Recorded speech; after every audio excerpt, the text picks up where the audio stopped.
मुरारे हे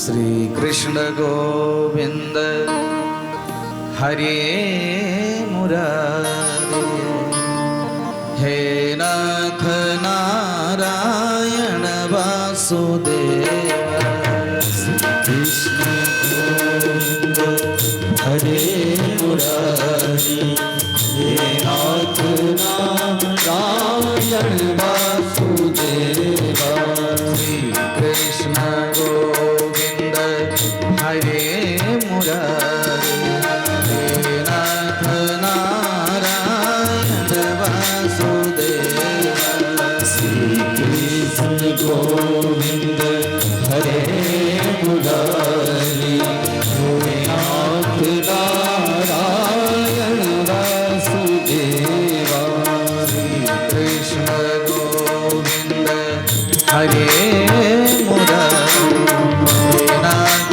नारायण वासुदेव श्री कृष्ण गोविंद हरे मुरारी हे नाथ नारायण वासुदेवा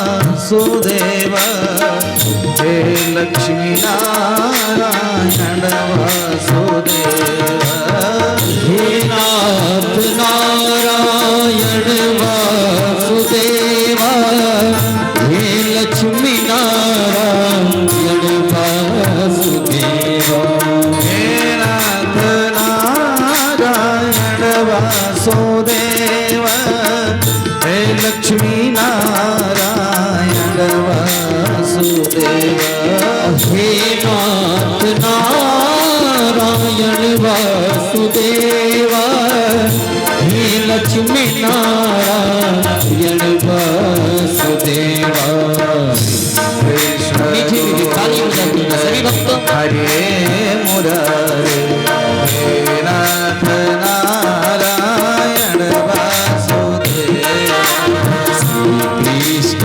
गोविंद हरे मुरारी हे नाथ नारायण वासुदेव हे नाथ नारायण वासुदेव हे बद्री नारायण वासुदेव हे नाथ नारायण वासुदेवा हे लक्ष्मी नारायण वासुदेवा हे नाथ नारायण वासुदेव हे बद्री नारायण वासुदेव हे नाथ नारायण वासुदेवा हे बद्री नारायण वासुदेवा श्री कृष्ण गोविंद हरे मुरारे हे नाथ नारायण वासुदेव श्री कृष्ण गोविंद हरे मुरारी हे नाथ नारायण वासुदेवा कृष्ण गोविंद हरे मुरारे हे नाथ नारायण वासुदेव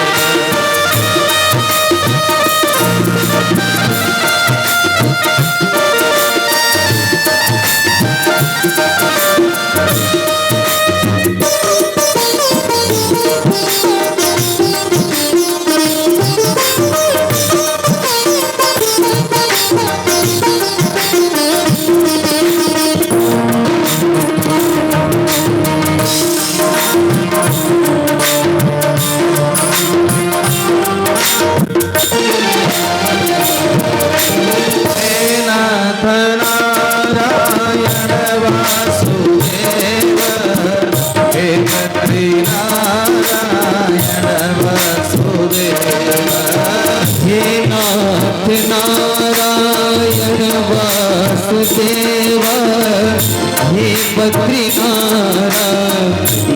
वासुदेवा नाथ नारायण वासुदेव हे लक्ष्मी नारायण वासुदेव हे नाथ नारायण वासुदेवा हे बद्रीनारायण वासुदेवा कृष्ण गोविंद हरे हरे हे नाथ नारायण वासुदेवा कृष्ण गोविंद हरे हरे हे नाथ नारायण वासुदेवा कृष्ण गोविंद हरे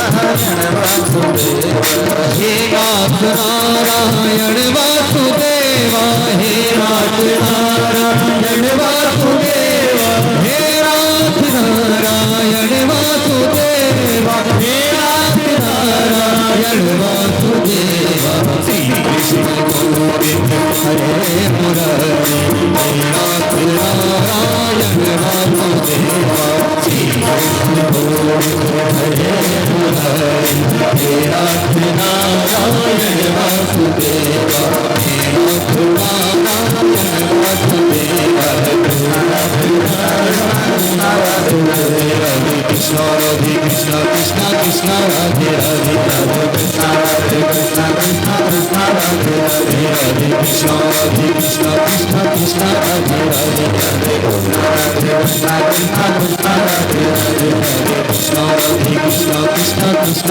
राधे राधे राधे कृष्ण कृष्ण कृष्ण कृष्ण राधे राधे राधे कृष्ण कृष्ण कृष्ण कृष्ण राधे राधे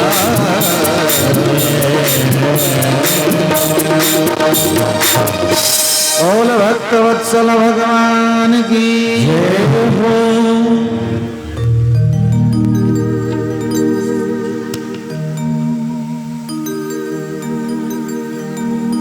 सच्चिदानंद रूपाय विश्वोत्पत्त्यादि है तवे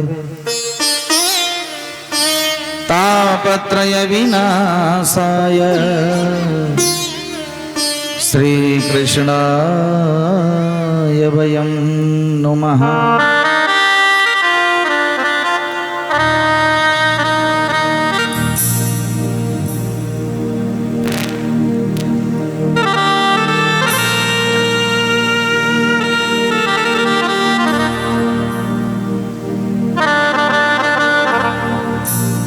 सुखदेव महाराज के चरणों में प्रणाम करते हुए व्यास जी महाराज के चरणों में प्रणाम करते हुए आइए हम सभी आज प्रथम दिवस में भागवत के बारे में जाने। भागवत है क्या, भागवत करती क्या है, भागवत सुनने से क्या होता है, भागवत कहाँ ले जाती है, भागवत किससे मिलाती है, क्या अर्थ है जीवन में भागवत का, इसके बारे में आइए हम सब मिल करके जानते हैं। भागवत सुनने से पहले भागवत के बारे में जानना चाहिए। किसी भी वस्तु को प्राप्त करने से पहले उसके बारे में जानना जरूरी है। हम जिसे लेने जा रहे हैं, हम जिसे पाने के लिए व्याकुल हैं, बेहाल हैं, आखिर वो है क्या है, वो करती क्या है। क्योंकि जब तक हम किसी वस्तु के बारे में जानते नहीं हैं उस पर हमारा विश्वास नहीं होता, और जब तक विश्वास नहीं होता तब तक प्रेम नहीं होता। जाने बिनु न होई प्रतीति और बिनु प्रतीति होय नहीं प्रीति। विश्वास जब तक नहीं जमता तब तक प्रेम नहीं होता। इसलिए पहले भागवत के बारे में हमें जानना चाहिए। व्यास जी महाराज ने भागवत के बारे में समस्त पुराणों में बताया। व्यास जी ने 18 पुराण लिखे हैं। भागवत के बारे में हर पुराणों में व्यास जी ने चर्चा की है।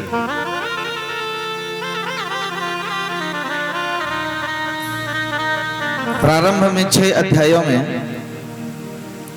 व्यास जी ने पद्म पुराण के अंतर्गत चर्चा की है और लास्ट के 4 अध्यायों में स्कंद पुराण के अंतर्गत भागवत के बारे में बताया।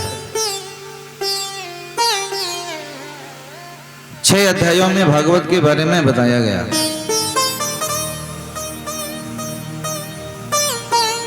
सच्चिदानंद रूपाय विश्वोत्पत्त्यादि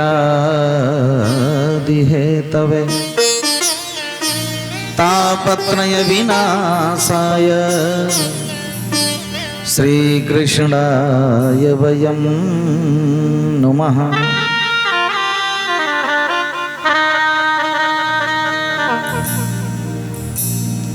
सबसे पहले व्यास जी ने भगवान का ध्यान किया है। किसी भी काम को करने से पहले ठाकुर जी का ध्यान करना चाहिए ताकि काम बढ़िया तरीके से संपन्न हो। उसी तरह व्यास जी ने भी भगवान का ध्यान किया है।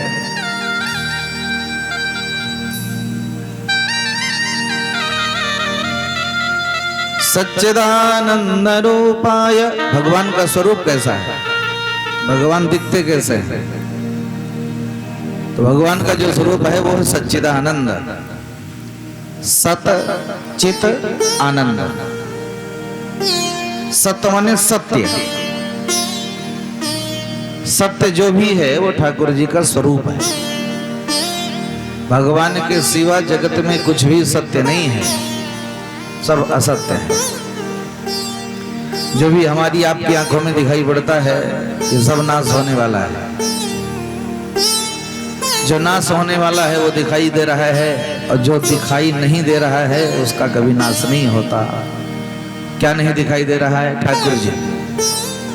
भगवान हम सबको नहीं दिखाई पड़ते। क्यों नहीं दिखाई पड़ते? क्या भगवान नहीं होते? ऐसी कोई जगह नहीं है जहां ठाकुर जी नहीं है। फिर दिखते क्यों नहीं है, दिखाई क्यों नहीं पड़ते? बोले न दिखाई पड़ने का एक ही कारण है, आंखों में मोतियाबिंद हो गया।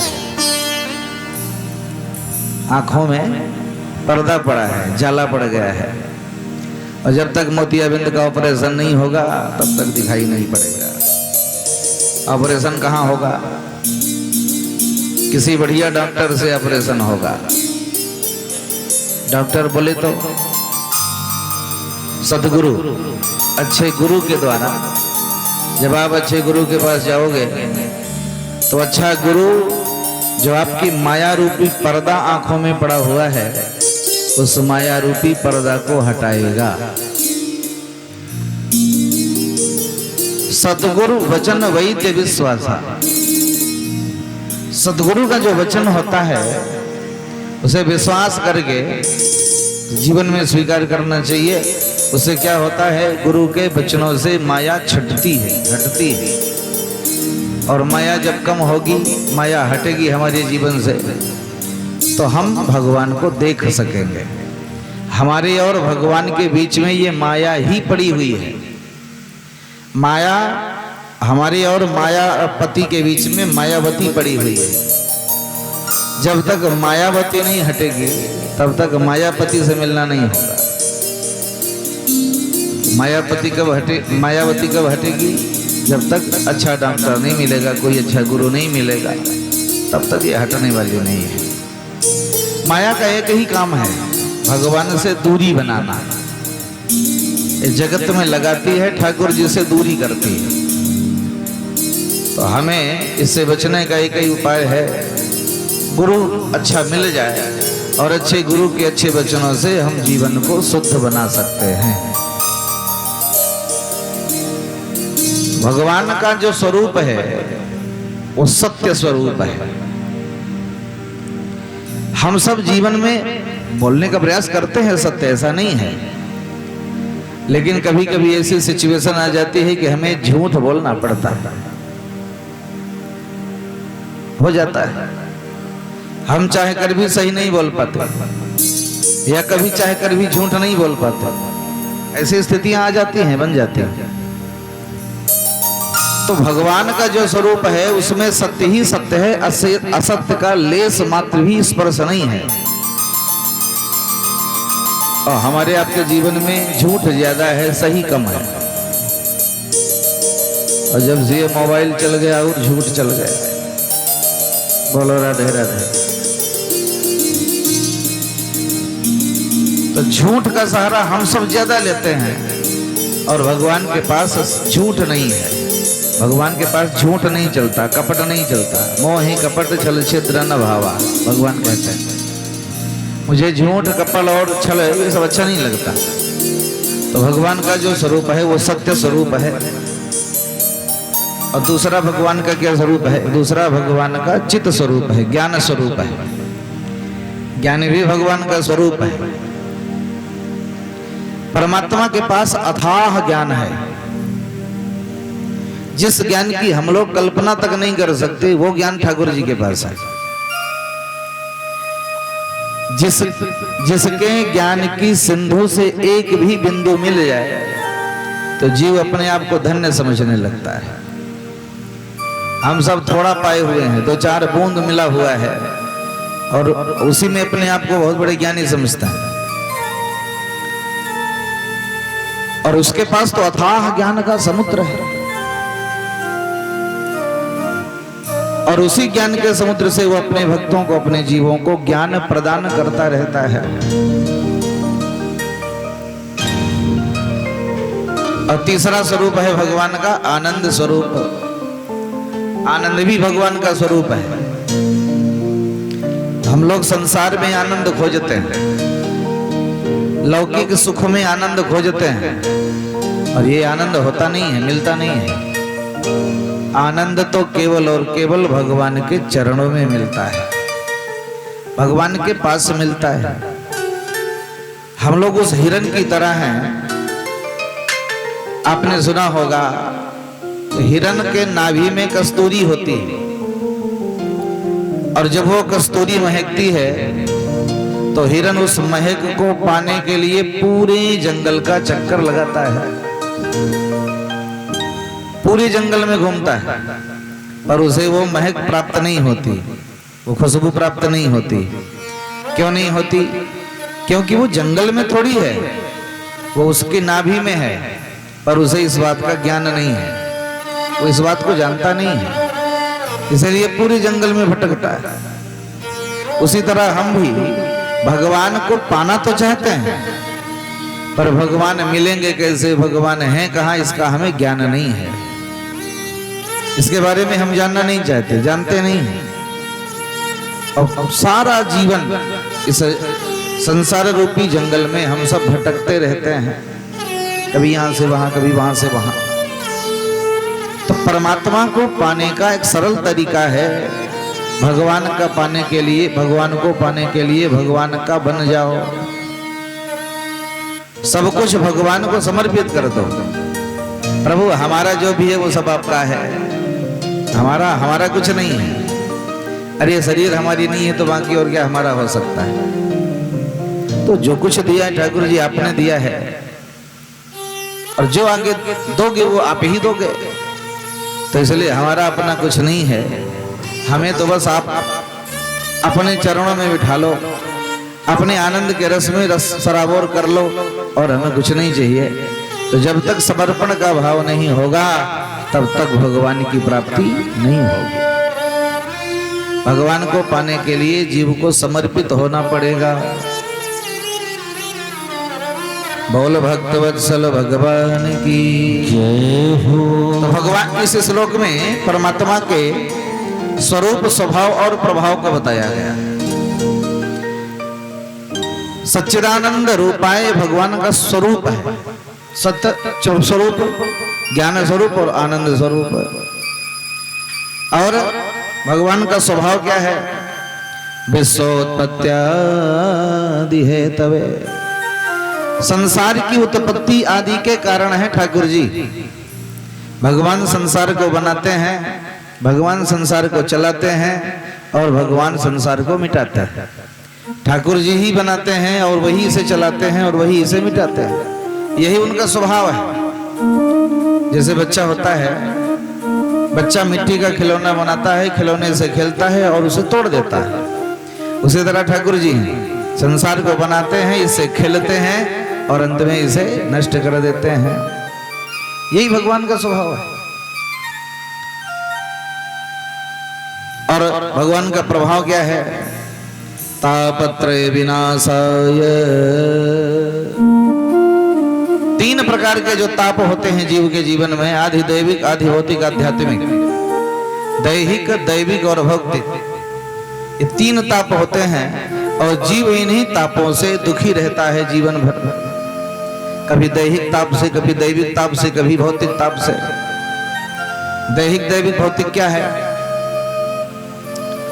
दैहिक ताप है शारीरिक कष्ट, जैसे बुखार आ जाना, थोड़ा फुंसी हो जाना, सर्दी जुकाम हो जाना, ये शारीरिक कष्ट है। एक और शारीरिक कष्ट है मानसिक, माने मानसिक रोग, डिप्रेशन जिसको कहते हैं, टेंशन। बोलो राधे राधे। टेंशन का मतलब जानते हैं? टेंशन का एक संत बहुत सुंदर अर्थ करते हैं। 10 माने 10 और सन माने सूर्य।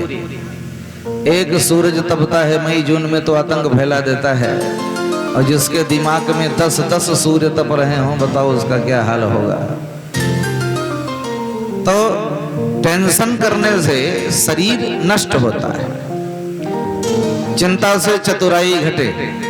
आप जितनी चिंता करोगे आप उतनी ही, आपका दिमाग उतना ही कम होता जाएगा।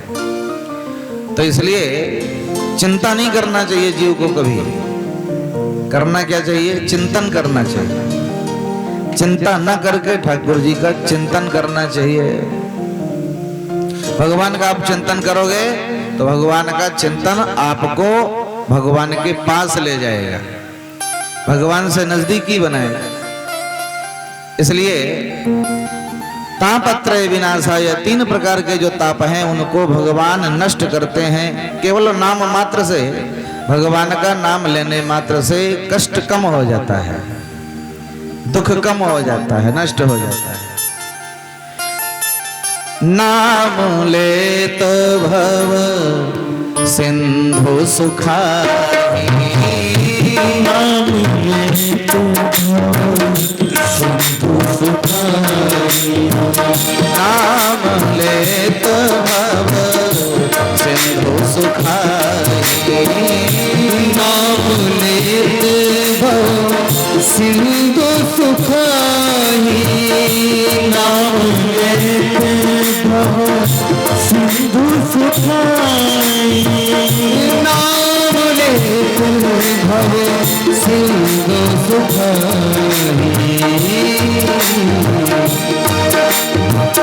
नाम लेत भव सिंधु सुखाई, नाम लेत भव सिंधु सुखाई।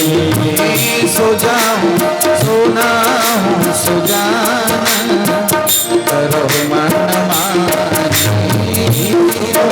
सुजाने करो मन मानी, नाम लेत भव सिंधु सुखाई, नाम लेत भव सिंधु सुखाई, सिंधु सुखाई। बोल भक्त वत्सल भगवान की। परमात्मा का नाम लेने मात्र से सारे दुख नष्ट हो जाते हैं। इतना परमात्मा का प्रभाव है। लेकिन नाम लेते समय भाव कैसा होना चाहिए ये भी जरूरी है। भाव शुद्ध हो, भाव समर्पित हो, भाव दिव्य हो तो परमात्मा तत्क्षण सारे कष्टों को मिटा देते हैं। सच्चिदानंद रूपाय विश्वोत्पत्त्यादि हेतवे तापत्रय विनाशाय श्री कृष्णाय वयं नमः। जो सच्चिदानंद स्वरूप हैं, जो संसार को बनाते चलाते और मिटाते हैं, और जो जिनका नाम लेने मात्र से तीनों ताप नष्ट हो जाते हैं, ऐसे भगवान को हम सब मिलकर के प्रणाम करते हैं। बोल भक्तवत्सल भगवान की। पवित्र नैमिषारण्य की भूमि है, और नैमिषारण्य की भूमि में तीनों प्रहर संध्या करने वाले, गायत्री जप करने वाले दिव्याति दिव्य संत 88,000 संत इकट्ठा हैं। आपने नैमिषारण्य सुना होगा, लखनऊ के आगे सीतापुर जिले में गोमती नदी के किनारे बहुत ही सुंदर तीर्थ है नैमिषारण्य। नैमिषारण्य में संत इकट्ठा हैं। कितने? 88,000। 88,000 ऋषि इकट्ठा हैं। किस लिए? यज्ञ करने के लिए। कौन सा यज्ञ? सत्संग रूपी यज्ञ, कथा रूपी यज्ञ। एक पौराणिक है सूत जी महाराज। सूत जी महाराज कथा कहते हैं और सभी ऋषि इकट्ठा बैठ के सुनते हैं। उनमें सबसे बुजुर्ग श्रोता हैं सौनक जी महाराज। सौनक जी की आयु है 32,000 वर्ष। सुनने वाला कितने साल का है? 32,000 वर्ष का। और सुनाने वाला 16 साल का। 16 साल का लड़का जब व्यासपीठ पर बैठा तो 32,000 वर्ष की आयु के बाबा ने प्रणाम किया। तो किसी ने कहा महाराज ये तो गलत हो रहा है, इतने बूढ़े और छोटे से बच्चे को प्रणाम कर रहे हैं, ये तो ठीक नहीं है। तो कहा गया भैया ये उसकी उम्र को प्रणाम नहीं है, ये उसके ज्ञान को प्रणाम है। उम्र को प्रणाम नहीं किया जाता, ज्ञान को प्रणाम किया जाता है। जैसे जब महाभारत का युद्ध चल रहा था तो भीम और दुर्योधन का युद्ध होना हुआ अंतिम। दुर्योधन ने कहा देखो हमारे तो सभी लोग मारे गए, हम ही अकेले बचे हुए हैं, तो मैं राजा, मैं अकेला हूं और आप पांचों भाई जीवित हो। मेरे तो 199 भाई मारे जा चुके, मैं अकेला बचा हूं। तो अगर मैं अकेला हूं और आप 5 लोग हो तो आप पांचों मुझसे लड़ोगे तो अधर्म हो जाएगा, गलत हो जाएगा। युधिष्ठिर ने कहा बारे दुर्योधन तुम अधर्म की बात कर रहे हो? अरे कोई दूसरा करता तो अच्छा भी लगता है। दुर्योधन और धर्म की बात। अच्छा बोलो कहना क्या चाहते हो? बोले मैं अकेला हूं तुम 5 हो, ये अच्छा नहीं लगता। मैं अकेला हूं तो मेरे साथ एक कोई लड़े। युधिष्ठिर ने कहा ठीक है। दुर्योधन बुद्धिमान तो था ही, उसने कहा मैं हूं राजा और मेरे साथ जो राजा हो वही लड़ सकता है। तो राजा तो युधिष्ठिर थे, तो अगर युधिष्ठिर लड़ते तो पक्का है हार जाते, क्योंकि दुर्योधन बलशाली था। युधिष्ठिर हार जाते ये श्योर था। युधिष्ठिर ने कन्हैया की तरफ देखा, द्वारिकाधीश की तरफ देखा, प्रभु ये तो बातों में फंसा रहा है। भगवान ने कहा टेंशन मत लो, हम खड़े हैं। भगवान तुरंत बोल पड़े युधिष्ठिर राजा नहीं है, राजा भीम है। दुर्योधन बड़ा जोर से हंसा, हमको पागल बना रहे हो? भीम कहां से राजा हो गया? राजा तो बड़ा होता है, भीम राजा नहीं है, राजा यही है। अच्छा ठीक है मैं मानता हूं कि भीम राजा हैं, पर मैं तभी मानूंगा जब युधिष्ठिर भीम को प्रणाम करें। अगर भीम राजा हैं तो युधिष्ठिर से कहो वो भीम को प्रणाम करें। अब युधिष्ठिर फंस गए। अगर भीम को प्रणाम करता हूं तो भीम छोटा भाई है, अब बड़ा होकर के छोटे को कैसे प्रणाम करूंगा? और नहीं करता हूं तो लड़ना पड़ेगा और हार जाऊंगा, तो अच्छा फंसाया।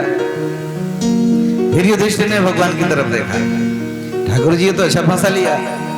भगवान ने कहा टेंशन मत लो, हम हैं। भगवान ने कहा देखो ये बिल्कुल प्रणाम करेंगे, क्यों नहीं करेंगे? राजा को प्रणाम करना चाहिए। बड़े भैया आप भीम को प्रणाम करो। युधिष्ठिर ने कहा ऐसे कैसे कर लूं, मेरा छोटा भाई है, बड़ा हो गई, छोटे को से प्रणाम करूं। भगवान ने कहा मैं बताता हूं। भगवान ने एक पुस्तक, धर्म ग्रंथ, एक बड़ा सुंदर पुराण तुरंत मंगवाया और उसे भीम के बगल में दबा दिया। और उन्होंने कहा, ठाकुर जी ने युधिष्ठिर से, कि तुम्हें अब प्रणाम करना है भीम को नहीं, भीम के पास जो पुराण है उसको हाथ जोड़ करके प्रणाम कर लेना है। वो समझ नहीं पाएगा, वो सोचेगा प्रणाम कर लिए, आपका काम भी हो जाएगा, आप बच जाओगे। भगवान की इतनी लीला, तुरंत युधिष्ठिर ने माथ नवा करके पुराण को प्रणाम किया, जय हो महाराज। और जैसे ही प्रणाम किया तो ये दुर्योधन समझ गया कि ठाकुर, ये द्वारकाधीश की लीला चल रही है, अब इनके आगे कौन बचने वाला है। तो यहां पर भीम को प्रणाम नहीं किया युधिष्ठिर ने, उनके पास जो पुराण रूपी ज्ञान था, ज्ञान रूपी पुराण था, उसे प्रणाम किया।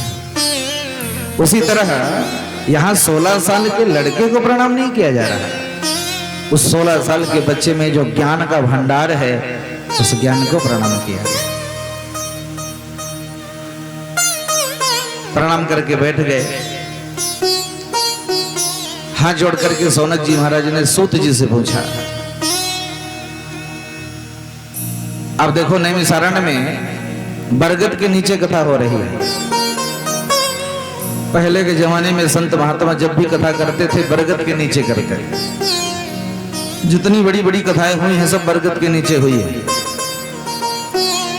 रामचरितमानस में याज्ञवल्क्य जी महाराज भरद्वाज जी को कथा सुना रहे हैं अक्षयवट, प्रयागराज में अक्षयवट के नीचे, बरगद के नीचे। नीलांचन पर्वत पर कागभुसुंडी जी गरुण को कथा सुना रहे हैं बरगद के नीचे।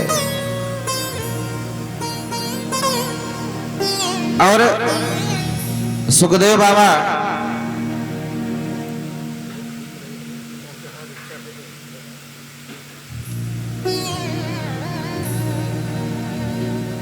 बोल भक्त वत्सल भगवान की जय हो। सुखदेव बाबा राजा परीक्षित को कथा सुना रहे हैं बरगद के नीचे। तो जितनी बड़ी बड़ी कथाएं हुई हैं, भोलेनाथ मैया पार्वती को कथा सुनाते हैं बरगद के नीचे। बरगद के नीचे कथा सुना रहे हैं। अच्छा, एक बात विचारणीय है, बरगद के नीचे कथा क्यों सुना रहे हैं?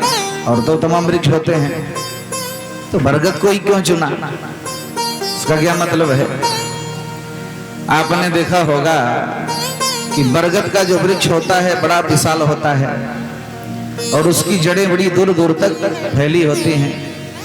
जितना पुराना वृक्ष हो जाता है उतनी ही उसकी जड़ें फैल जाती हैं, ऊपर से निकलती हैं, धरती पर छू के फिर से नया वृक्ष तैयार हो जाता है। बहुत पुराना वृक्ष हो तो समझ में नहीं आता इसमें मूल वाला वृक्ष कौन सा है, रसीला वाला कौन सा है। और इतनी घनी छाया होती है उसकी कि पूछो मत। और एक और विशेषता होती बरगद में, बरगद का जो वृक्ष है उसके नीचे आप चले जाओ तो एक बात और है, वो गर्मी में ठंडक प्रदान करता है और ठंडी में गर्मी प्रदान करता है। एयर कंडीशन फिट है उसमें ऑलरेडी। आप गर्मी में जाओ तो ठंडी महसूस होगी और आप ठंडी में जाओ तो गर्मी महसूस होगी। ये बट वृक्ष की विशेषता है और इसीलिए बट वृक्ष के नीचे कथा हो रही है। और एक बात और, पहले के जमाने में टेंट वगैरह तो होते नहीं थे, तो छाया जरूरी है। तो छाया के लिए बरगद बड़ा सुंदर होता है, बड़ी घनी छाया होती है। और एक बात और, पहले ये साउंड वगैरह तो होते नहीं थे, तो थोड़ा इको कम करो, थोड़ा बढ़ाओ, ये सिस्टम तो था नहीं। तो उसके लिए क्या करते थे, आप कभी बरगद के नीचे खड़े हो जाओ तो चार वृक्ष और उसके आसपास हो तो आप बोलो तो आवाज गूंज के आती है, ऐसा लगता है कोई और बोल रहा है, आवाज गूंजती है। इसलिए बरगद के नीचे बैठ करके कथा होती थी कि थोड़ा सा भी बोलो तो सबको बराबर सुनाई पड़े। बोलो राधे राधे, जय श्री राधे।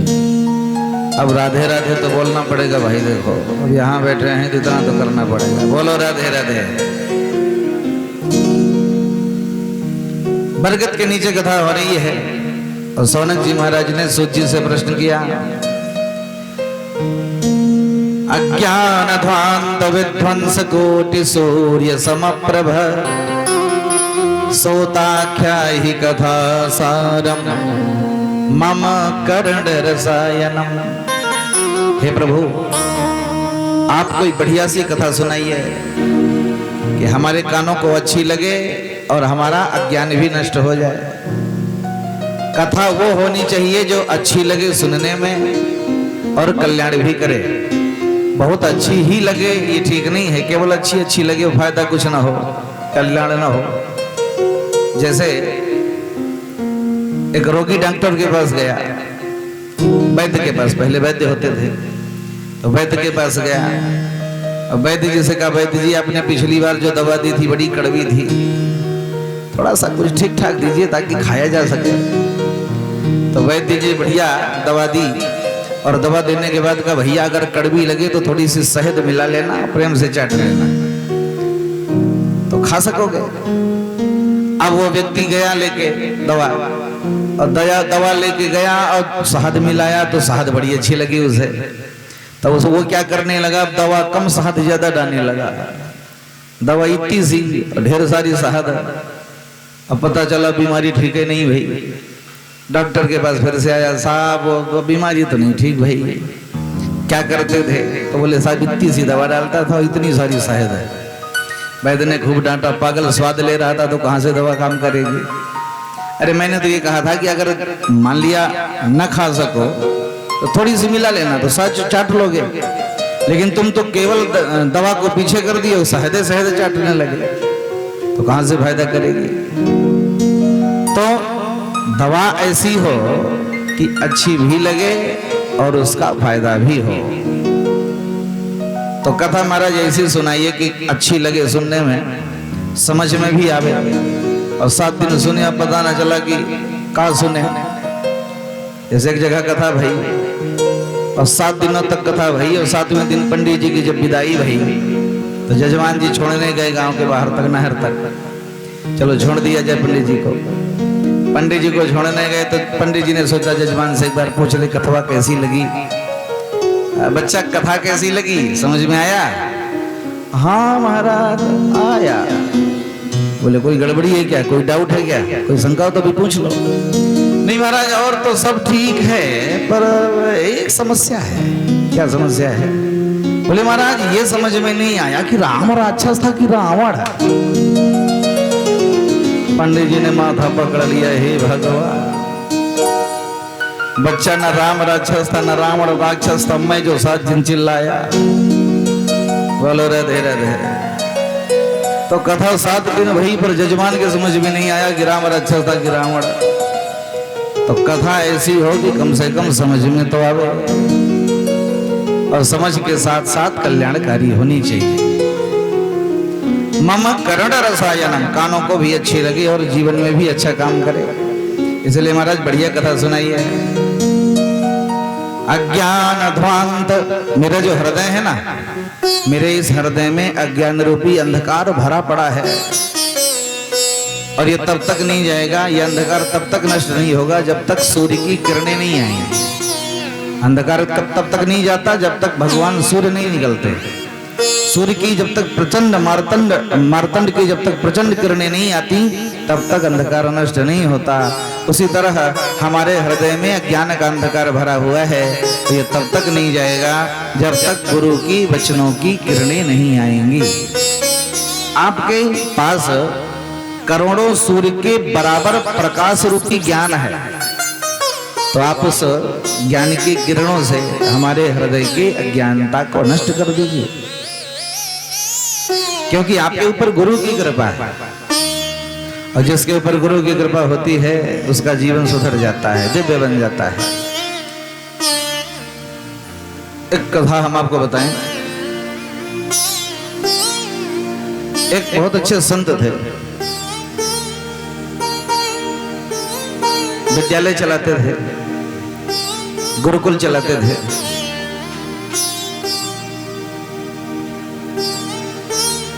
उनके यहाँ बहुत सारे बच्चे पढ़ते थे। बहुत बड़े ज्योतिषी थे वो, आचार्य धाम में बहुत बड़े ज्योतिषी थे, दूसरों का भविष्य हमेशा बताते थे। एक बार उन्होंने अपना भविष्य जाना, ध्यान लगाया और ध्यान लगा के अपना भविष्य जानने का प्रयास किया।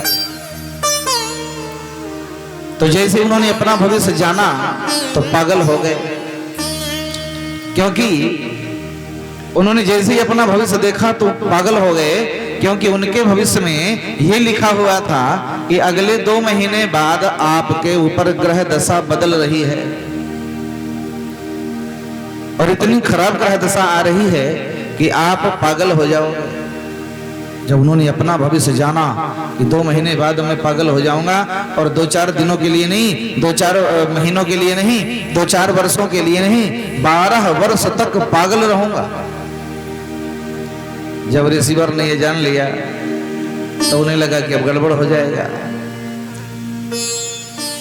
तो उन्होंने अपने बच्चों से कहा, जो शिष्य वहां पढ़ते थे उनके आश्रम में, उन बच्चों से कहा कि बच्चों, हमने अपना भविष्य जाना है और 2 महीने बाद हम पागल हो जाएंगे, फिर आपका यहाँ रहने का कोई मतलब नहीं है भाई। जब हम पागल रहेंगे तो हम आपको पढ़ा नहीं सकते, आपकी देख रेख नहीं कर सकते, तो आप लोग यहाँ से जा सकते हो, जिसकी इच्छा हो वो जा सकता है। तो सारे शिष्यों ने कहा कि नहीं महाराज, हमें कहीं नहीं जाना, हम कहीं नहीं जाएंगे, आप हमारे गुरु हो और आपको ऐसी अवस्था में छोड़ के कहां जाएंगे। तो कहीं नहीं गए और 2 महीने बाद वही हाल हुआ। 2 महीने बाद ग्रहों की चाल बदली, और ग्रहों की चाल बदली सो गुरुजी पागल हो गए, और इतने पागल हो गए कि जिसको पाते उसी को काट लेते, जो पाते वही मार देते। तो बच्चे धीरे धीरे खिसकने लगे, धीरे धीरे घर जाने लगे। लगभग सारे बच्चे चले गए, एक बच्चा नहीं गया।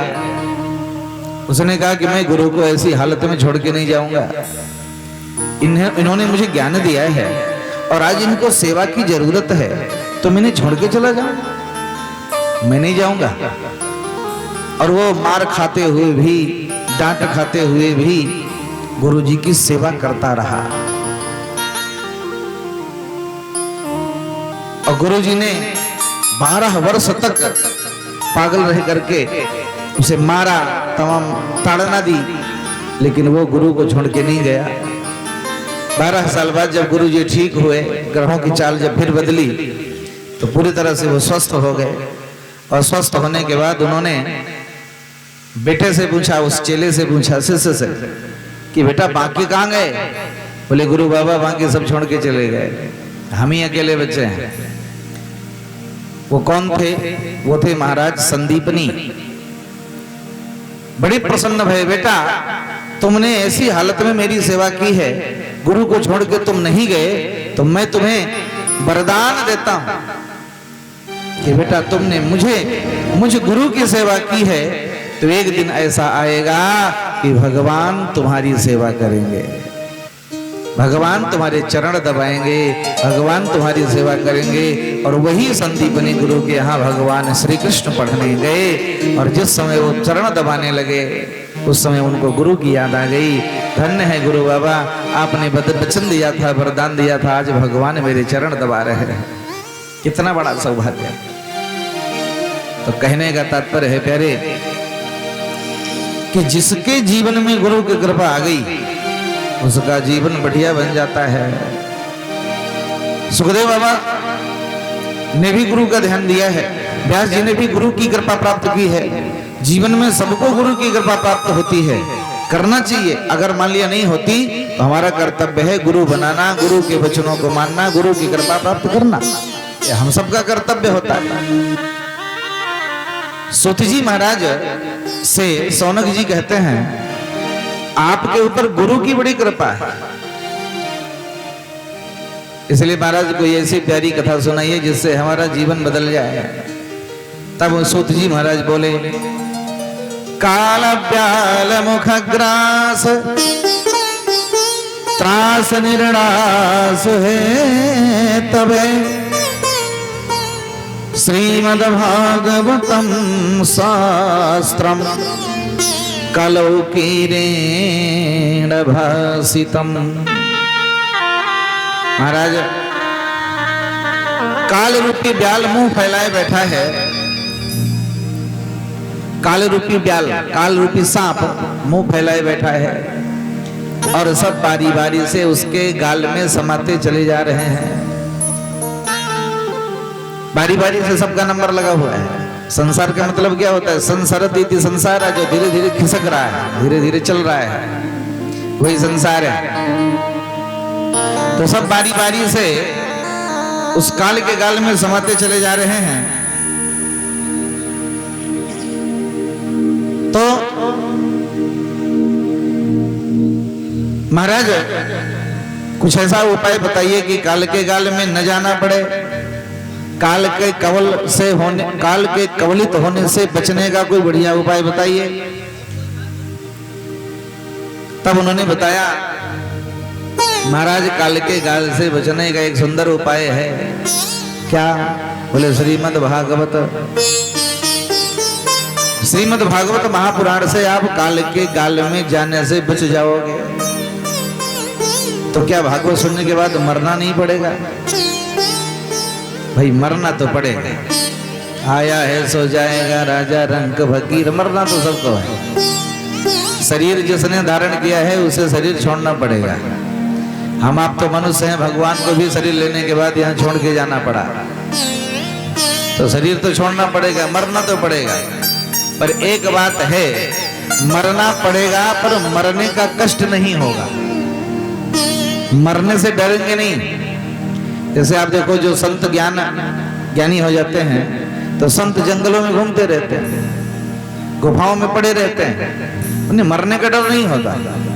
और हम आप इतने डरते हैं मरने से, रात में भी बाथरूम जाते हैं तो टॉर्च लेके जाते हैं, इतना डर है मरने से।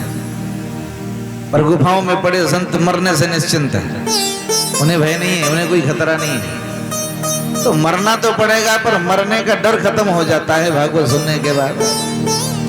और दूसरी बात यह है कि दोबारा मरना नहीं पड़ता, अर्थात दोबारा जन्म नहीं होता तो मरना नहीं पड़ता, आवागमन से मुक्त हो जाते हैं, हमेशा से ठाकुर जी के चरणों में चिपक जाते हैं। इसलिए आना जाना बंद, केवल और केवल भगवान के चरणों में बैठ के भजन होता है। ये भागवत सुनने का प्रभाव है। तो इसलिए महाराज, काल ब्याल मुखग्रास, काल रूपी ब्याल के मुख का ग्रास बनने से बचना है तो श्रीमद् भागवतम शास्त्रम, श्रीमद् भागवत महापुराण की कथा सुनिए। इससे क्या होगा? बोले कलौकीरेण भासितम, कलयुग में भगवान सुखदेव जी द्वारा गाई हुई भागवत को सुनने से आवागमन से मुक्त हो जाओगे। इसलिए महाराज कोई भागवत की दिव्य कथा सुनाइए, इसका प्रभाव क्या है? तो सूत जी महाराज ने बताया कि इतनी प्रभावी है ये कथा कि ये कथा एक बार सुखदेव बाबा परीक्षित को सुनाने के लिए जब बैठे तो देवता दौड़े दौड़े आए। देवताओं ने कहा, महाराज जी कुछ कहना था आपसे। सुखदेव बाबा ने कहा, बताओ क्या कहना है। बोले, महाराज ये अमृत आप हमसे ले लीजिए, बदले में हमें भागवत सुना दीजिए। बोले, ये किस लिए? इसका क्या मतलब है? बोले, परीक्षित को मरने का डर है, इसलिए आप भागवत सुनाने जा रहे हो, तो आप उन्हें अमृत पिला दीजिए, मरने का खतरा खत्म हो जाए। बोले, बदले में क्या चाहिए? बोले, बदले में हमें भागवत की कथा सुना दीजिए। सुखदेव बाबा ने बहुत जोर से डांटा देवताओं को, अरे ठगो, तुम मुझे ठगने आए हो? कांच का टुकड़ा दे करके करोड़ों की मड़ी लेना चाहते हो? तुम्हारा जो अमृत है ना, ये कांच का टुकड़ा है, और हमारी भागवत की कथा करोड़ों की अमृत है, करोड़ों की कीमत की, और तुम कांच का टुकड़ा देके करोड़ों की मड़ी लेना चाहते हो। डांट के भगा दिया। भाई तुम्हें कथा सुननी थी तो आराम से आके बैठ जाते, प्रेम से सुन लेते, कोई मना थोड़ी करता।